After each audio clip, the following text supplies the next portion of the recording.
ನಿಮ್ಮ ನೆಚ್ಚಿನ seven sands tourism company ಮತ್ತೊಂದು ಟ್ರಿಪ್ ಆಯೋಜಿಸಿದೆ. ಈ ಬಾರಿ ಕೇವಲ 63,500 ರೂಪಾಯಿಗೆ 5 ದಿನಗಳ ಕಾಲ ಬ್ಯಾಂಕಾಕ್ ಪಟ್ಟಾಯ ಆರಾಮಾಗಿ ಸುತ್ತಾಡಬಹುದು.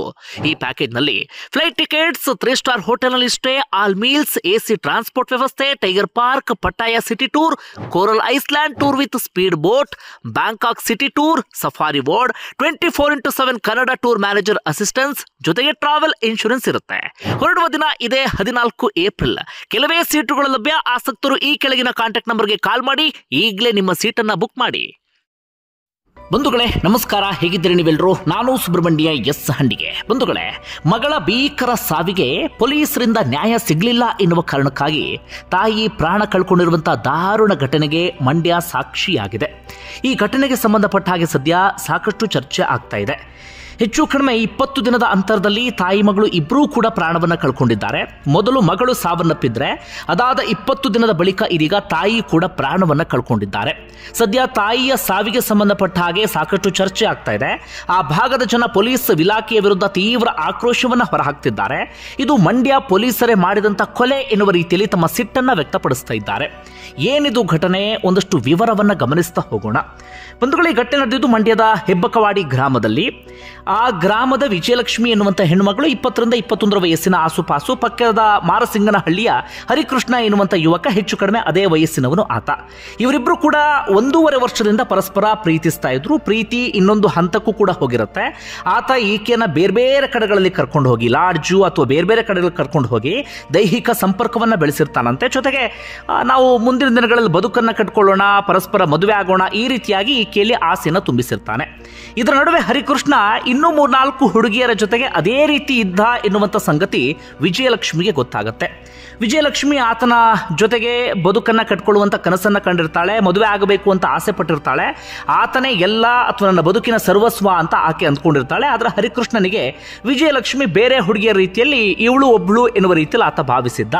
ಅಥವಾ ಈಕೆಯ ಜೊತೆಗೆ ನಾನು ಏನು ಬೇಕಾದರೂ ಮಾಡಬಹುದು, ಅದಾದ ಬಳಿಕ ಕೈ ಕೊಡಬಹುದು ಎನ್ನುವಂಥ ಯೋಚನೆಯಲ್ಲಿ ಆತ ಇದ್ದ ಅಂತ ಕಾಣುತ್ತೆ. ಅಥವಾ ಆ ರೀತಿಯಾಗಿ ಆತ ಯೋಚಿಸ್ತಾ ಇದ್ದ ಅಂತ ಕಾಣುತ್ತೆ. ಯಾವಾಗ ವಿಜಯಲಕ್ಷ್ಮಿಗೆ ಹರಿಕೃಷ್ಣನ ಬೇರೆ ಬೇರೆ ವಿಚಾರಗಳು ಗೊತ್ತಾಗೋದಕ್ಕೆ ಶುರುವಾಗುತ್ತೋ ನಾನು ಮದುವೆ ಆಗಬೇಕು ಅಂತ ಪಟ್ಟು ಹಿಡಿದು ಕುಳಿತುಕೋತಾಳೆ. ಆದರೆ ಹರಿಕೃಷ್ಣ ಮಾತ್ರ ಈಕೆಯನ್ನ ಮದುವೆ ಆಗೋದಕ್ಕೆ ರೆಡಿ ಇರಲಿಲ್ಲ. ಇದೆಲ್ಲವೂ ಕೂಡ ಒಂದು ಹಂತ. ಆದರೆ ಮುಂದಿನ ಹಂತ ಹೋಗಿ ವಿಜಯಲಕ್ಷ್ಮಿ ಕುಟುಂಬಸ್ಥರು ಆರೋಪ ಮಾಡ್ತಿರುವಂತಹ ಪ್ರಕಾರ ಆತ ವಿಜಯಲಕ್ಷ್ಮಿ ಜೊತೆಗೆ ಖಾಸಗಿ ಕ್ಷಣಗಳನ್ನ ಕಳೆದಂತ ಒಂದಷ್ಟು ಫೋಟೋ, ವಿಡಿಯೋ ಅದೆಲ್ಲವನ್ನೂ ಕೂಡ ಇಟ್ಕೊಂಡು ಬ್ಲಾಕ್ ಮೇಲ್ ಮಾಡ್ತಾ ಇದ್ದಂತೆ. ನೀನು ಮದುವೆ ಆಗುವಂತ ಒತ್ತಾಯಿಸಿದ್ರೆ ಈ ಫೋಟೋ ವಿಡಿಯೋಗಳನ್ನು ನಾನು ಹರಿಬಿಡ್ತೀನಿ, ಅಥವಾ ಅವ್ರಿಗೆ ಕೊಡ್ತೀನಿ, ಇವ್ರಿಗೆ ಕೊಡ್ತೀನಿ, ಅಥವಾ ಸೋಷಿಯಲ್ ಮೀಡಿಯಾದಲ್ಲಿ ಅಪ್ಲೋಡ್ ಮಾಡ್ತೀನಿ, ಈ ರೀತಿಯಾಗಿ ಹೆದರಿಸ್ತಾ ಇದ್ದಂತೆ. ಇದರಿಂದ ವಿಜಯಲಕ್ಷ್ಮಿ ವಿಪರೀತವಾಗಿ ನೊಂದ್ಕೊಂಡು ಬಿಟ್ಟಿದ್ಲು.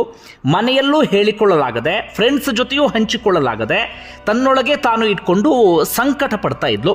ಕೊನೆಯದಾಗಿ ವಿಜಯಲಕ್ಷ್ಮಿ ಹರಿಕೃಷ್ಣನಿಗೆ ಹೇಳ್ತಾಳಂತೆ, ನೋಡು, ನಾನು ಇದೀಗ ಕೊನೆಯ ನಿರ್ಧಾರವನ್ನು ತೆಗೆದುಕೊಂಡಿದ್ದೇನೆ. ನೀನು ನನ್ನನ್ನು ಮದುವೆ ಆಗಿಲ್ಲ ಅಂತ ಆದರೆ, ಅಥವಾ ನನಗೆ ಈ ರೀತಿಯಾಗಿ ಹೆದರಿಸೋದನ್ನ ಬಿಟ್ಟಿಲ್ಲ ಅಂತ ಆದರೆ ನಾನು ರೈಲ್ವೆ ಟ್ರ್ಯಾಕ್ಗೆ ತಲೆ ಕೊಟ್ಟು ಪ್ರಾಣವನ್ನ ಕಳ್ಕೊಳ್ತೀನಿ ಅಂತ ಆ ಸ್ಪಾಟಿಗೆ ಹೋಗಿ ವಿಜಯಲಕ್ಷ್ಮಿ ಆ ರೀತಿಯಾಗಿ ಹೇಳಿದ್ದಾಳೆ. ಆದರೆ ಆತ ಮಾತ್ರ ಅದನ್ನು ಗಂಭೀರವಾಗಿ ತೆಗೆದುಕೊಂಡಿಲ್ಲ. ನೀನು ಸತ್ರ ಸಾಯಿ ಎನ್ನುವ ರೀತಿಯಲ್ಲಿ ಮಾತಾಡಿದ್ದಾನೆ. ತಕ್ಷಣವೇ ಈ ವಿಜಯಲಕ್ಷ್ಮಿ ರೈಲ್ವೆ ಟ್ರ್ಯಾಕ್ಗೆ ತಲೆ ಕೊಟ್ಟು ಫೆಬ್ರವರಿ 21ನೇ ತಾರೀಕಿನಂದು, ಅಂದರೆ ರೈಲಿಗೆ ತಲೆ ಕೊಟ್ಟು ಪ್ರಾಣವನ್ನ ಕಳ್ಕೊಂಡು ಬಿಡ್ತಾಳೆ.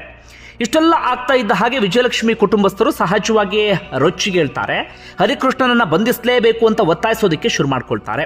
ಇದರ ನಡುವೆ ವಿಜಯಲಕ್ಷ್ಮಿ ತಾಯಿಯಾಗಿದ್ದಂತಹ ಲಕ್ಷ್ಮಿ ಆ ಸಂಕಟದಲ್ಲಿ ಒದ್ದಾಡೋದಕ್ಕೆ ಶುರು ಮಾಡ್ಕೊಂಡು ಬಿಡ್ತಾರೆ. ಕಾರಣ, ಮಗಳ ಸಾವು ಅಂದಾಗ ಗೊತ್ತು ನಿಮಗೆ ಯಾವ ಪರಿಯಾದಂಥ ನೋವು, ಸಂಕಟ ಆಗಿರುತ್ತೆ ಎನ್ನುವಂಥ ಸಂಗತಿ. ಜೊತೆಗೆ ತಾಯಿ ಮಗಳು ಅಂದ್ರೆ ಒಂದು ರೀತಿಯಲ್ಲಿ ಫ್ರೆಂಡ್ಸ್ ರೀತಿಯಲ್ಲೇ ಇದ್ರಂತೆ. ಹೀಗಾಗಿ ಮಗಳ ಸಾವಿನ ಆ ನೋವಿನಿಂದ ಅವರಿಗೆ ಹೊರಗಡೆ ಬರೋದಕ್ಕೆ ಸಾಧ್ಯವೇ ಆಗಿರಲಿಲ್ಲ. ಇತ್ತ ವಿಜಯಲಕ್ಷ್ಮಿ ಕುಟುಂಬಸ್ಥರು ಹರಿಕೃಷ್ಣ ಮನೆ ಹತ್ರ ಹೋಗಿ ಗಲಾಟೆ ಎಲ್ಲವನ್ನು ಕೂಡ ಮಾಡಿರ್ತಾರೆ. ಯಾಕಂದ್ರೆ ಸಹಜವಾಗಿ ಅವರಿಗೆ ಸಿಟ್ಟು ಬಂದಿರುತ್ತೆ. ಹೀಗಾಗಿ ಅಲ್ಲಿ ಹೋಗಿ ಗಲಾಟೆ, ಪ್ರತಿಭಟನೆ ಇಂಥದ್ದೆಲ್ಲವನ್ನೂ ಕೂಡ ಮಾಡಿರ್ತಾರೆ. ಆ ಸಂದರ್ಭದಲ್ಲಿ ವಿಜಯಲಕ್ಷ್ಮಿ ಕುಟುಂಬಸ್ಥರಿಗೆ ಸ್ಪಂದಿಸಬೇಕಾಗಿದ್ದಂಥ ಪೊಲೀಸರು ಇವರ ಕುಟುಂಬಸ್ಥರು ಅಲ್ಲಿ ಹೋಗಿ ಗಲಾಟೆ ಮಾಡಿದ್ರು ಎನ್ನುವ ಕಾರಣಕ್ಕಾಗಿ ಲಾಠಿ ಚಾರ್ಜ್ ಅನ್ನ ಮಾಡಿರ್ತಾರಂತೆ. ಅಷ್ಟು ಮಾತ್ರ ಅಲ್ಲ, ಇವರ ವಿರುದ್ಧವೇ FIR ಅನ್ನ ದಾಖಲಿಸಿಕೊಂಡಿರ್ತಾರೆ. ಆದರೆ ಹರಿಕೃಷ್ಣನ ವಿರುದ್ಧ ಯಾವುದೇ ದೂರು ಕೂಡ ದಾಖಲಾಗಿರೋದಿಲ್ಲ. ಮೊದಲಿಗೆ ಬೆಂಗಳೂರು ಮಂಡ್ಯ ಗ್ರಾಮಾಂತರ ಪೊಲೀಸ್ ಠಾಣೆಗೆ ಬಂದರೆ ಆ ಪೊಲೀಸರು ಹೇಳ್ತಾರಂತೆ, ಇದು ನಮ್ಮ ವ್ಯಾಪ್ತಿಗೆ ಬರೋದಿಲ್ಲ, ನೀವು ರೈಲ್ವೆ ಪೊಲೀಸರ ಹತ್ರ ಹೋಗಿ ದೂರನ್ನು ಕೊಡಿ, ರೈಲಿಗೆ ತಲೆ ಕೊಟ್ಟು ಪ್ರಾಣವನ್ನು ಕಳ್ಕೊಂಡಿದ್ದಲ್ಲ, ಆ ಕಾರಣಕ್ಕಾಗಿ ಅಲ್ಲಿ ಹೋಗಿ ದೂರು ಕೊಡಿ ಅಂತ ಹೇಳ್ತಾರಂತೆ. ರೈಲ್ವೆ ಪೊಲೀಸರ ಹತ್ರ ಹೋದಂಥ ಸಂದರ್ಭದಲ್ಲಿ ಅವ್ರು ಹೇಳ್ತಾರಂತೆ ಇಂತಿಷ್ಟರ ಒಳಗಡೆ ಮಾತ್ರ ನಮ್ಮ ವ್ಯಾಪ್ತಿಗೆ ಬರುತ್ತೆ, ಇದು ನಮ್ಮ ವ್ಯಾಪ್ತಿಗೆ ಬರೋದಿಲ್ಲ, ನೀವು ಮಂಡ್ಯ ಗ್ರಾಮಾಂತರ ಪೊಲೀಸ್ ಠಾಣೆಗೆ ಹೋಗಬೇಕು ಅಂತ. ಇಲ್ಲಿ ಹೋದ್ರೆ ಅಲ್ಲಿ ಹೋಗಿ, ಅಲ್ಲಿ ಹೋದ್ರೆ ಇಲ್ಲಿ ಹೋಗಿ ಎನ್ನುವ ರೀತಿಯಲ್ಲಿ ಇವರನ್ನ ಅಡ್ಡಾಡಿಸಿರ್ತಾರೆ. ಎಲ್ಲೂ ಕೂಡ ಸರಿಯಾದ ರೀತಿಯಲ್ಲಿ ದೂರನ್ನ ಸ್ವೀಕರಿಸಿರೋದಿಲ್ಲ, ಇವರ ದೂರಿಗೆ ಸ್ಪಂದಿಸಿರೋದಿಲ್ಲ. ಹರಿಕೃಷ್ಣನನ್ನ ಬಂಧಿಸುವಂತ ಕೆಲಸ ಅಂಥದ್ದೇನೂ ಕೂಡ ಆಗಿರೋದಿಲ್ಲ. ಹೀಗಾಗಿ ಸಹಜವಾಗಿ ಕುಟುಂಬಸ್ಥರು ನೊಂದು ಹೋಗಿರ್ತಾರೆ, ಜೊತೆಗೆ ಆಕ್ರೋಶವನ್ನು ಕೂಡ ವ್ಯಕ್ತಪಡಿಸ್ತಾ ಇರ್ತಾರೆ. ಮನೆ ಮಗಳನ್ನ ಕಳ್ಕೊಂಡು ಬಿಟ್ಟಿದ್ದೇವೆ, ಅತ್ಯಂತ ಭೀಕರವಾಗಿ ಆಕೆಯ ಪ್ರಾಣ ಹೋಗಿದೆ, ಆತ ಬ್ಲಾಕ್ ಮೇಲ್ ಮಾಡಿದ್ದಾನೆ, ಹೆದರಿಸಿದ್ದಾನೆ, ಆಕೆ ರೈಲಿಗೆ ತಲೆ ಕೊಟ್ಟು ಪ್ರಾಣ ಕಳ್ಕೊಳ್ಳುವ ರೀತಿಯಲ್ಲಿ ಮಾಡಿದ್ದಾನೆ. ಆದರೆ ಆತ ಮಾತ್ರ ಆರಾಮಾಗಿ ಓಡಾಡ್ಕೊಂಡಿದ್ದಾನೆ, ಇನ್ನೊಂದಷ್ಟು ಹೆಣ್ಣು ಮಕ್ಕಳನ್ನು ಕೂಡ ಅದೇ ಸ್ಥಿತಿಗೆ ತರ್ತಾನೆ. ಆದರೆ ನಮ್ಮ ಕಾನೂನಿನಲ್ಲಿ ಅಥವಾ ನಮ್ಮ ಪೊಲೀಸರ ಮೂಲಕ ನಮಗೆ ನ್ಯಾಯ ಸಿಗ್ತಿಲ್ಲ ಅಂತ ಹೇಳಿ ಅವರೆಲ್ಲರೂ ಕೂಡ ಸಂಕಟದಲ್ಲಿದ್ರು. ಗಾಯದ ಮೇಲೆ ಬರೆ ಎಳೆದ ರೀತಿಯಲ್ಲಿ ಯಾವ ಕುಟುಂಬಕ್ಕೆ ನೋವಾಗಿತ್ತೋ, ಯಾವ ಕುಟುಂಬ ಸಂಕಟದಲ್ಲಿತ್ತೋ, ಯಾವ ಊರಿನವರು ದುಃಖದಲ್ಲಿ ಇದ್ರೋ ಆ ಊರಿನವರ ವಿರುದ್ಧವೇ FIR ದಾಖಲಾಗಿರುತ್ತೆ. ಈ ಪ್ರಾಣವನ್ನು ಕಳ್ಕೊಳ್ಳಲ್ಲ ವಿಜಯಲಕ್ಷ್ಮಿ, ಆ ಕುಟುಂಬಸ್ಥರ ವಿರುದ್ಧವೇ ದೂರು ದಾಖಲಾಗಿರುತ್ತೆ. ಆದರೆ ಯಾರು ಅನ್ಯಾಯವನ್ನ ಮಾಡಿದ್ನೋ ಆತನ ವಿರುದ್ಧ ಯಾವುದೇ ದೂರು ಕೂಡ ದಾಖಲಾಗಿರೋದಿಲ್ಲ. ಇದು ನಮ್ಮ ವ್ಯವಸ್ಥೆ ನೋಡಿ, ಇದು ನಮ್ಮ ದರಿದ್ರ ವ್ಯವಸ್ಥೆ, ಇದು ನಮ್ಮ ದುರಂತ. ಇದು ಇಷ್ಟೆಲ್ಲ ಆಗ್ತಾ ಇದ್ದ ಹಾಗೆ ವಿಜಯಲಕ್ಷ್ಮಿ ತಾಯಿ ಇನ್ನಷ್ಟು ನೊಂದ್ಕೊಂಡು ಬಿಟ್ಟಿರ್ತಾರೆ. ಒಂದು ಕಡೆಯಿಂದ ಮಗಳು ಸತ್ತು ಹೋಗ್ಬಿಟ್ಲು, ಮಗಳ ಸಾವಿಗೆ ನ್ಯಾಯ ಸಿಗ್ತಾ ಇಲ್ಲ, ನ್ಯಾಯ ಕೇಳೋದಕ್ಕೆ ಹೋದ್ರೆ ಅಥವಾ ನಮ್ಮ ಜೊತೆಗೆ ಯಾರು ನಿಂತ್ಕೊಂಡ್ರು ಊರಿನವರು, ಅವರ ವಿರುದ್ಧವೇ FIR ದಾಖಲಾಗಿದೆ ಅಂತೇಳಿ ವಿಪರೀತವಾದಂಥ ಸಂಕಟದಲ್ಲಿ ಇದ್ರು.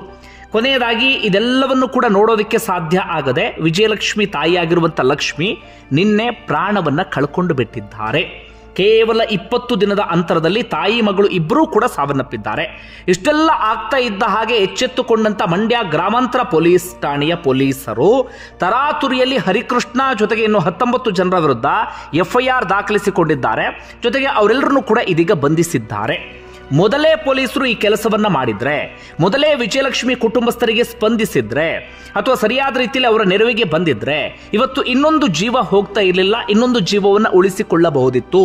ಆದರೆ ಪೊಲೀಸರ ನಿರ್ಲಕ್ಷ್ಯ, ಪೊಲೀಸರ ಬೇಜವಾಬ್ದಾರಿತನ ಅಥವಾ ಸರಿಯಾದ ರೀತಿಯಲ್ಲಿ ಸ್ಪಂದಿಸದೇ ಇದ್ದಂತಹ ಕಾರಣಕ್ಕಾಗಿ ಇನ್ನೊಂದು ಪ್ರಾಣ ಹೋಗೋದಕ್ಕೆ ಪೊಲೀಸರೇ ಇದೀಗ ಕಾರಣೀಕರ್ತರಾದಂತ ಆಗಿಬಿಟ್ಟಿದೆ. ಏನು ಹೇಳಬೇಕು ಹೇಳಿ ನಮ್ಮ ಈ ದರಿದ್ರ ವ್ಯವಸ್ಥೆಗೆ. ಸದ್ಯ ವಿಜಯಲಕ್ಷ್ಮಿ ಕುಟುಂಬಸ್ಥರು ತೀವ್ರವಾದಂಥ ಆಕ್ರೋಶವನ್ನು ಪೊಲೀಸ್ ಇಲಾಖೆಯ ವಿರುದ್ಧ ಹೊರಹಾಕ್ತಾ ಇದ್ದಾರೆ. ಆದರೆ ಹೋದಂಥ 2 ಪ್ರಾಣವನ್ನು ಕೂಡ ಇದೀಗ ವಾಪಸ್ ತರೋದಕ್ಕೆ ಸಾಧ್ಯ ಆಗೋದಿಲ್ಲ. ಇದರ ನಡುವೆ ಅವರು ಮನವಿ ಮಾಡ್ಕೊಳ್ತಿರುವಂಥ ವಿಚಾರ ಅಂದರೆ, ನಮ್ಮ ಕುಟುಂಬಕ್ಕಂತೂ ಇಂತಹ ಸಂಕಟ ಆಗಿದೆ, ಇಂತಹ ನೋವಾಗಿದೆ, ದಯವಿಟ್ಟು ಬೇರೆಯವರು ಈ ರೀತಿಯಾಗಿ ಅನ್ಯಾಯಕ್ಕೊಳಗಾದಾಗ ಅಥವಾ ಸಂಕಟದಲ್ಲಿದ್ದಾಗ ಅಥವಾ ನೋವಿನಲ್ಲಿದ್ದಾಗ ಪೊಲೀಸರು ಹೀಗೆ ಮಾಡಬೇಡಿ, ಇಲ್ಲಿಗೆ ಬಂದ್ರೆ ಅಲ್ಲಿಗೆ ಹೋಗಿ, ಅಲ್ಲಿಗೆ ಬಂದ್ರೆ ಇಲ್ಲಿಗೆ ಹೋಗಿ ಅಂತೇಳಿ ನಮ್ಮನ್ನು ಅಡ್ಡಾಡಿಸಬೇಡಿ. ತಕ್ಷಣಕ್ಕೆ ನೀವು ಕ್ರಮ ತೆಗೆದುಕೊಳ್ಳಿ. ನೀವು ಕ್ರಮ ತೆಗೆದುಕೊಳ್ಳದೆ ಇದ್ರೂ ಸರಿಯಾದ ರೀತಿಯಲ್ಲಿ ಸ್ಪಂದಿಸಿ, ಆಗ ಈ ರೀತಿಯಾಗಿ ಪ್ರಾಣ ಹೋಗೋದನ್ನು ತಡಿಬಹುದು ಅಂತ ಹೇಳಿ. ಇದೆಲ್ಲದಕ್ಕೂ ಯಾವಾಗ ಮುಕ್ತಿ ಸಿಗುತ್ತೋ ಗೊತ್ತಿಲ್ಲ. ನಾನು ಫಸ್ಟ್ ಟೈಮ್ ಅಂತ ಹೇಳ್ತಾ ಇಲ್ಲ, ಅಥವಾ ಕೇವಲ ಯಾವುದೋ ಒಂದು ಪೊಲೀಸ್ ಠಾಣೆಯ ಪೊಲೀಸರ ವಿರುದ್ಧ ಇಂಥದ್ದೊಂದು ಆರೋಪವನ್ನು ಮಾಡ್ತಾ ಇಲ್ಲ.